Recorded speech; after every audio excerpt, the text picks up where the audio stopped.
কালকে অবধিও যেখানে টেম্পারেচার ছিল 10, হঠাৎ করে আজকে নেমে 0 হয়ে গেছে।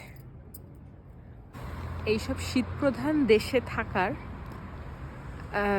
কয়েকটা ব্যাপার আছে। এই যেমন এই মুহূর্তে টেম্পারেচার তো 0 ডিগ্রি, তো এই যে রাস্তায় এইগুলো হচ্ছে বরফ, মানে ওই জল জল জমে এরকম হয়ে গেছে আর কি, এবং এগুলো ভীষণ স্লিপারি। এর উপরে পা পড়লেই স্যাট করে স্লিপ কেটে যাবে। আর আরেকটা ব্যাপার হচ্ছে, এই সমস্ত দেশে ওয়েদার ফোরকাস্ট না দেখে কখনো বেরোতে নেই।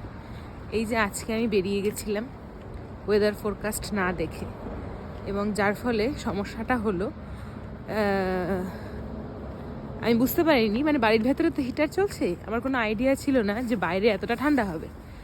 আমি সকালবেলা কলেজ যাওয়ার সময় জিন্সের নিচে থার্মাল পরতে হতো, সেটা আমি পরিনি।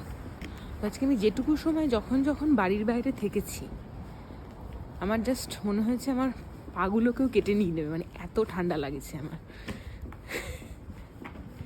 সবসময় ওয়েদার ফোরকাস্ট দেখে বেরোনো উচিত, অলওয়েজ।